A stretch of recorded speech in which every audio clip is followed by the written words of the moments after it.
I do see here, welcome to Canadian Mortgage Weekly Live. We're going to be going into buy now or buying when rates drop here in Canada. This is a very common question I'm getting. I'm getting a lot of clients asking me this question.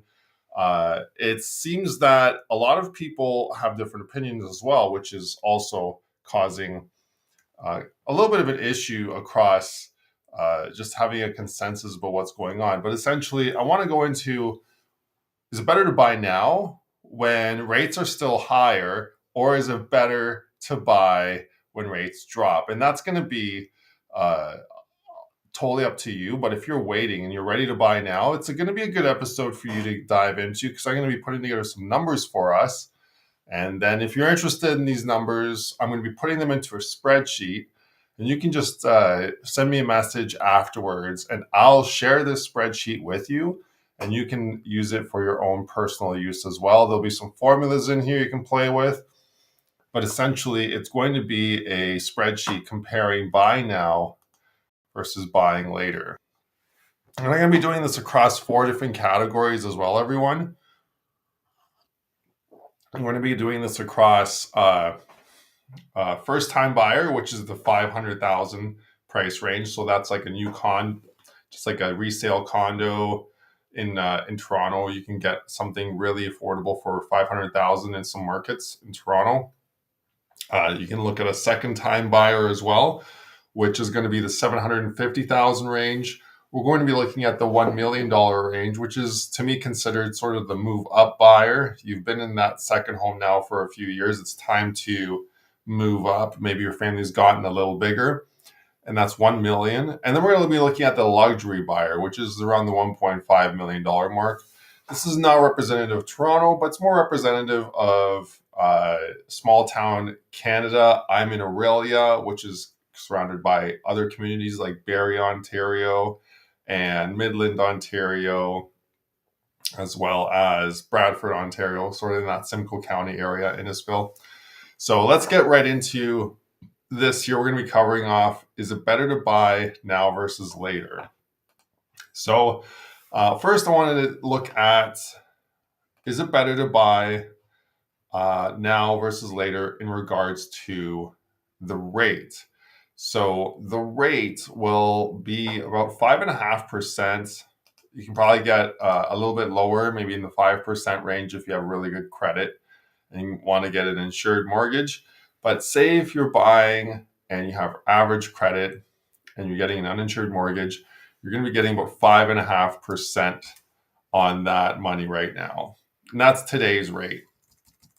And if you're going to compare it based on rate alone, then 5.5% versus what they're forecasting rates to be at in 2026, you're going to be probably picking buying later, because buying later is scheduled to give you a rate of around 4%. And 4% is the number I'm hearing across the consensus here from other lenders, forecasters, other mortgage professionals, and they're sort of predicting that 4% is where rates will drop to when rates do drop. And taking a look at that myself, I've looked at the charts historically, and when rates drop, they do tend to drop quite drastically and quite considerably very quickly. So just getting now into what rates are going to be at in 2026. We talked about that. That's going to be 4%. So let's now look at the house prices as well. Are the house prices forecasted to be better or worse in 2026? Well, they're forecasted by CMHC to hit peak levels. And when we take a look at peak levels, we see that in February of 2022, we did hit a peak level of house prices in Canada. And if I take a look at the average house price in 2022 in February at that peak level versus now, we do see it's about a 17% drop right now between February of 2022 and now. Now, we've seen a little bit of a recovery. We did see about a 30% drop when it first happened, but right now we're 17% low. So they're talking about house prices readjusting back to those peak levels. So if we take a look at a $500,000 home, using that same metric at hitting peak levels, that same increase in percentage rate, we're going to be seeing a $584,500 home. And if we look at 750,000 respectively, it'll be an $876,750 home. And if we look at a move up buyer, which is buying a $1 million home today versus in 2026 would be 1.169 million. And a luxury buyer in 2024 buying a home for 1.5 million, buying one for 1.753 in 2026 at that lower rate. So what's going to be better in terms of payment? Well, let's take a look at that next here. And remember, if you're watching this and you want a copy of the spreadsheet I'm putting together here on this podcast, looking at is it better to buy now versus later, send me a message or book an appointment with me and we can go over that together. But I'm happy to share that spreadsheet with you. And all you got to do is just let me know what your email address is and I'll just send you an email with that spreadsheet. So happy to share that with you. Maybe that could help you with your home search. So let's look at the first time buyer buying now versus later in terms of the payment. So say you're putting 5% down. So let's take a look at that. Well, we looked at an uninsured mortgage. So in this case, we're putting 20% down. So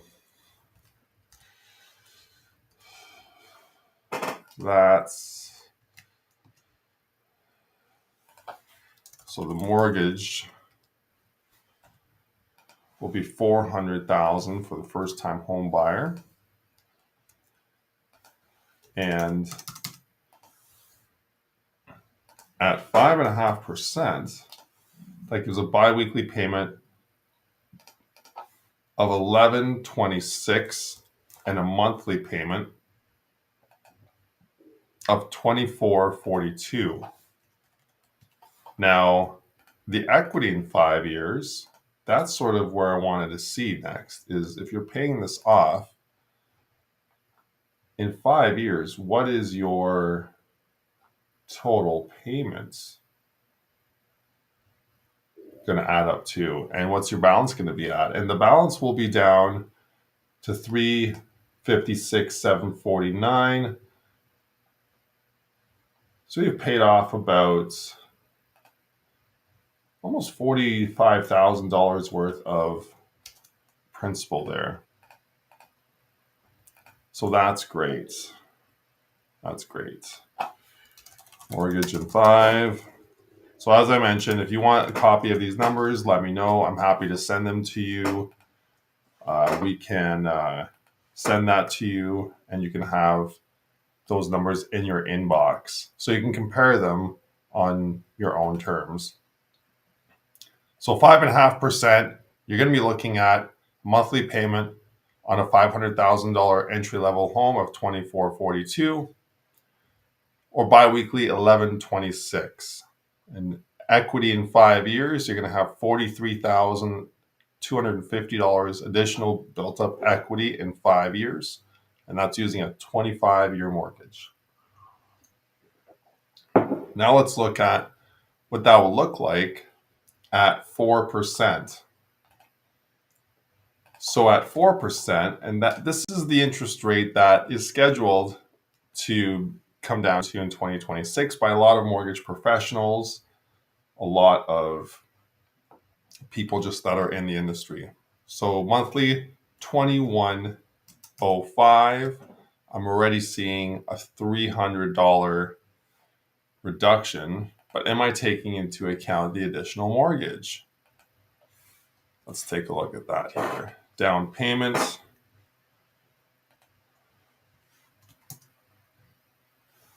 Mortgage.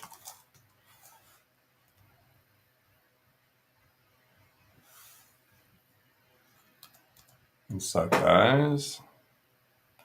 So down payment is that times So we got a little bit down payment. Down payment is an additional 16,900 compared to right now. So you're putting an additional $16,900 down to make sure that you're going to have 20% down. Your mortgage is a little higher too at $467,600. So that's a little different as well.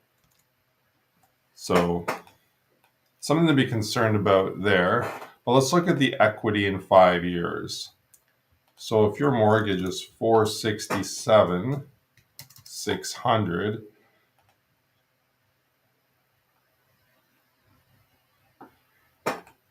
monthly you're paying $24.60, and bi-weekly you're paying $11.35.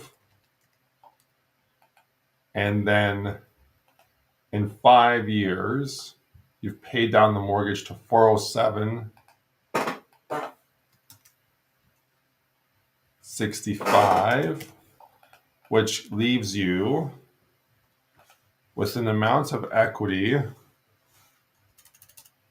Is it going to be higher or lower? So it leaves you with $60,535 in equity, additional amount of equity. So it does give you more equity. So if we take a look at them side by side now, there's something that I'm uncovering. If we wait until rates go down to 4%, we will see prices hit peak levels, right? So you're paying more for the home, but you're paying a lower percentage point. Now, because we're paying more for the home, the monthly payment is slightly higher. It's about $18 higher for the same home today.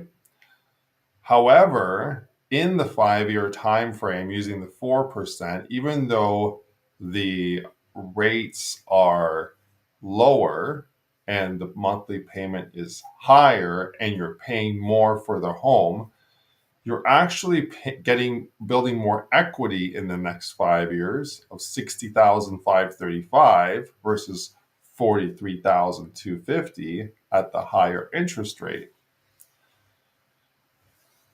But that still doesn't matter because the amount of mortgage you have left after the 5 years using the higher rate and the lower price overall gave you less down payment and less mortgage at the end of 5 years, because when you compare the ending balances, even though you're paying more off and less interest when rates go down and you're paying slightly more for the home, you're left with a considerably lower mortgage amount on the today versus when rates come down, because we're paying off a smaller loan amount. And that final mortgage amount in 5 years comes out to $356,750 using the 5.5% today amount versus 4% in 2 years in 2026, leaving you with an ending mortgage balance of $407.65.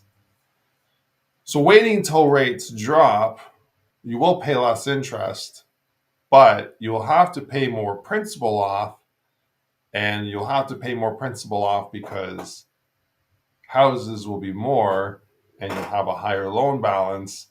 And is it really worth having a higher loan balance versus paying a little bit more interest up front? I don't know. I'm seeing some benefits of buying right now.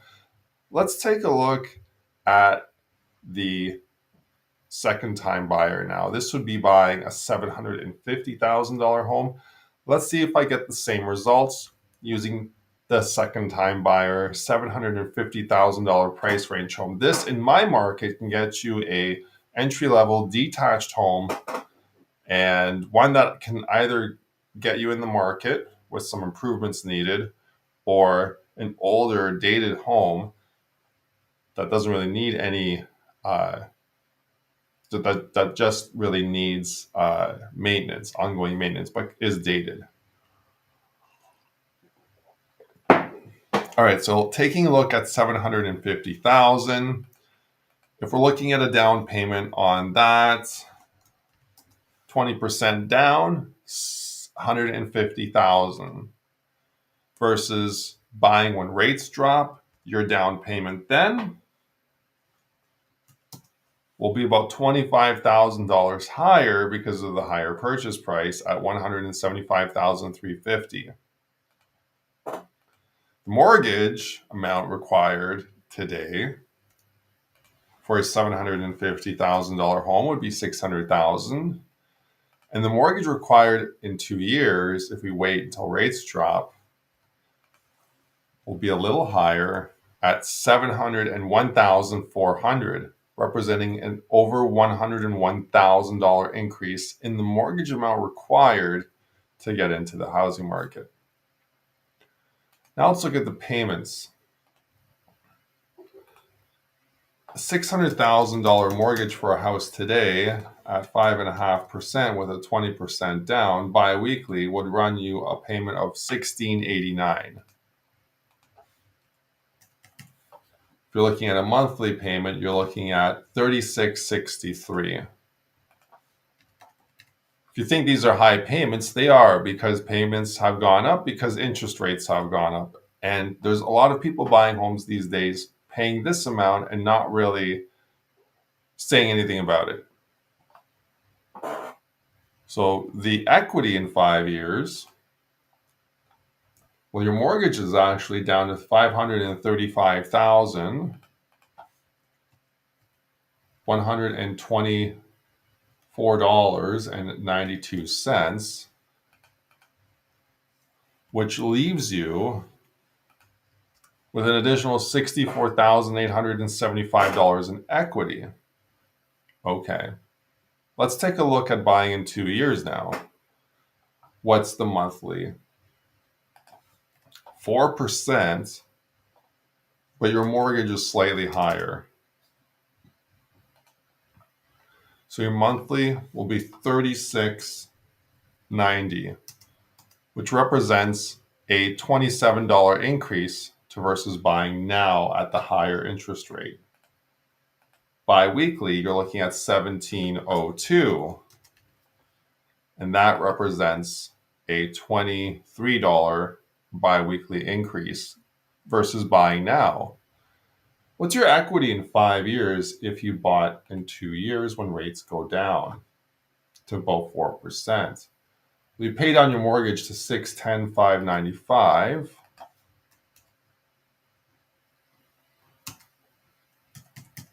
And 57 cents, which then gives you an additional amount of equity, $90,804. So if we compare a $750,000 home, buying that today, you're paying $3,663 per month for that home if you're paying about 5.5%. But if you bought that home in 2026, when rates are forecasted to fall to 4%, you're going to be paying more per month at $36.90 per month and be left with a higher mortgage amount after 5 years, even though you're paying off more principal versus now if you bought at today's rate.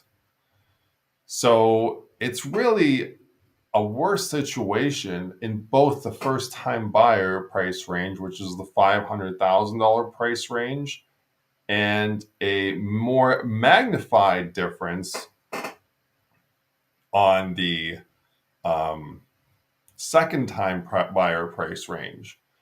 Let's take a look at the $1 million price range today and see where we end up there. I'm really interested to find out, does it keep getting worse as we keep going? Because that's really fascinating here, guys.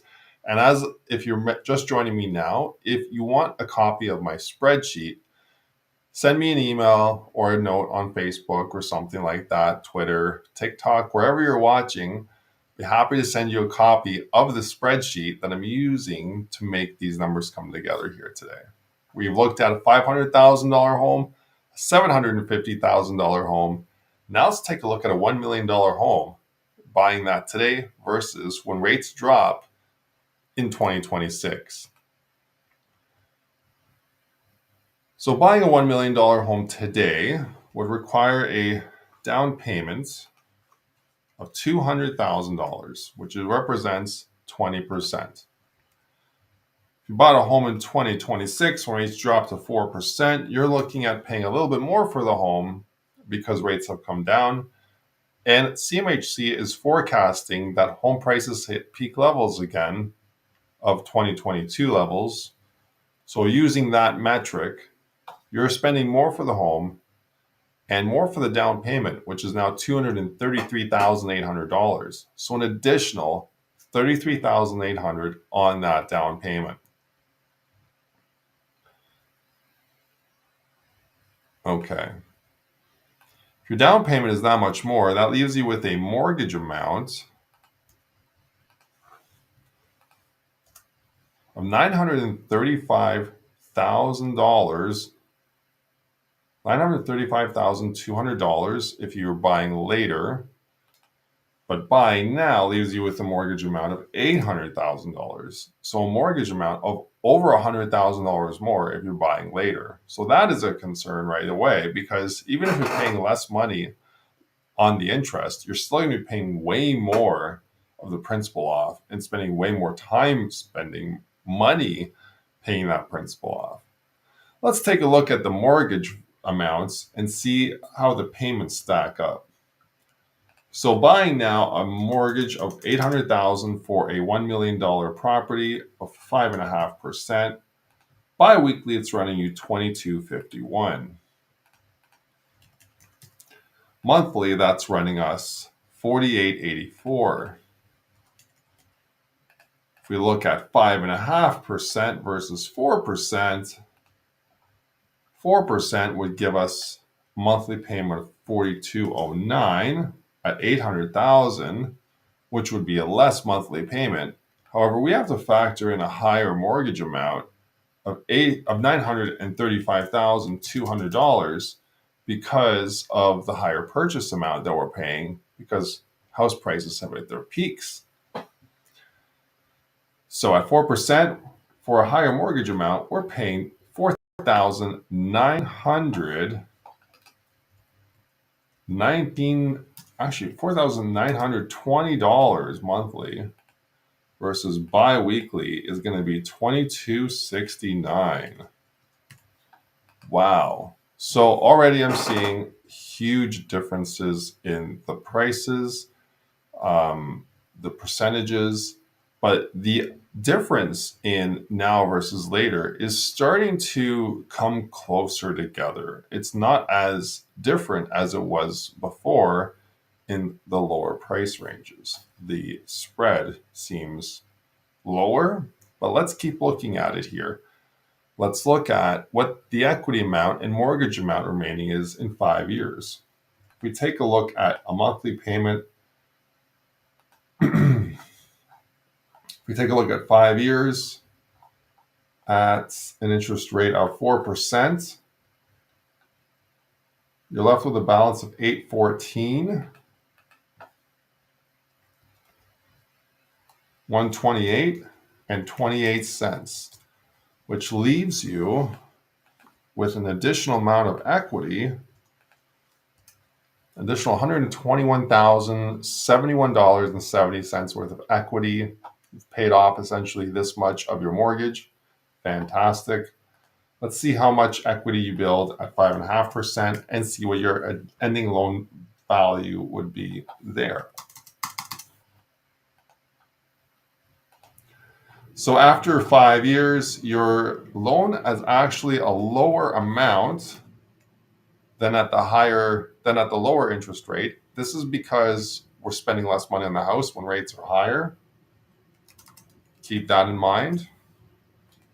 And the equity position on that home goes up $83,499 in that amount of time. Wow, is that really true? That is fantastic at 5%.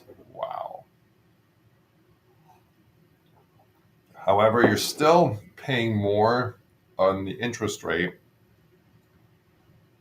and you've still paid less equity in the 5-year time frame versus 4%.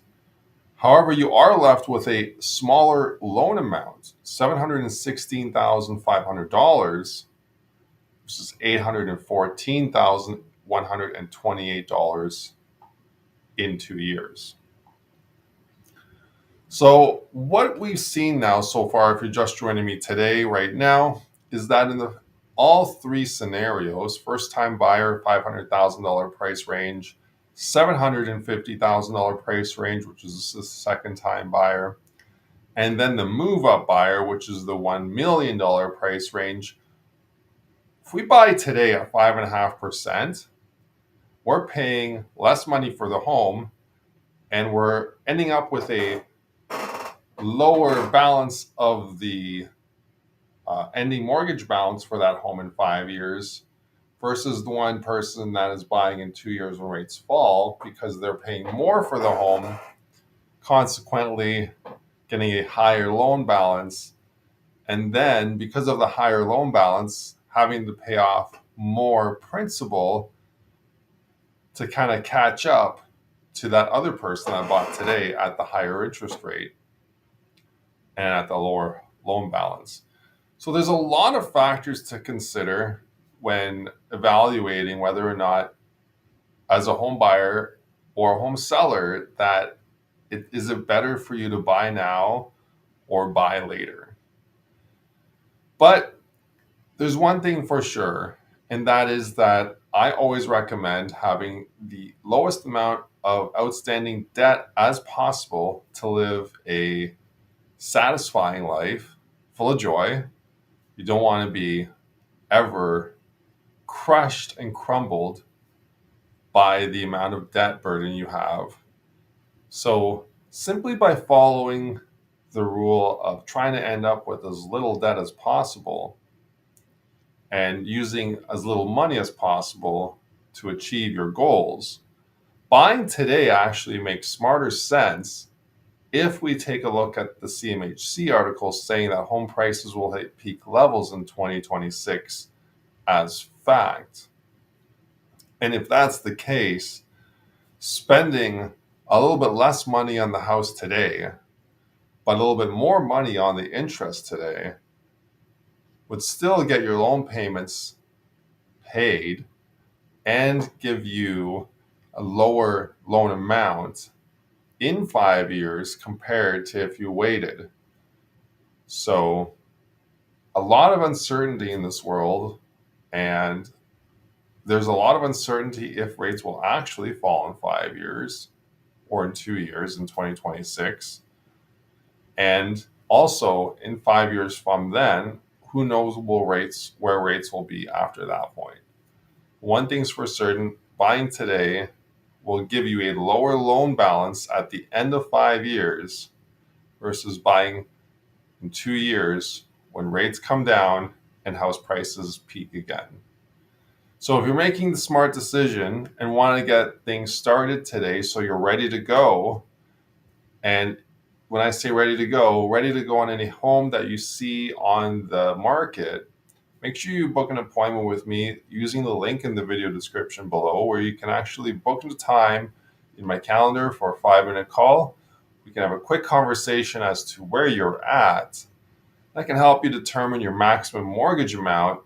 And from there, we can decide if you want to submit that for a formal pre-approval, which guarantees you financing in a way where you as the client are good. It's just up to the property at that point to pass the lender inspection. So with that, please do contact me. I've been financing real estate for 14 years. I'd be happy to help you get started buying your first home or second home or move up buyer home today. And if you want a copy of my spreadsheet, I'll make sure it's ready and done for you guys. You can just send me a message. I'll be happy to send you a copy, essentially comparing buying now versus buying later when rates fall in 2026. All right, so thanks for watching, everybody. Hope you have an awesome day.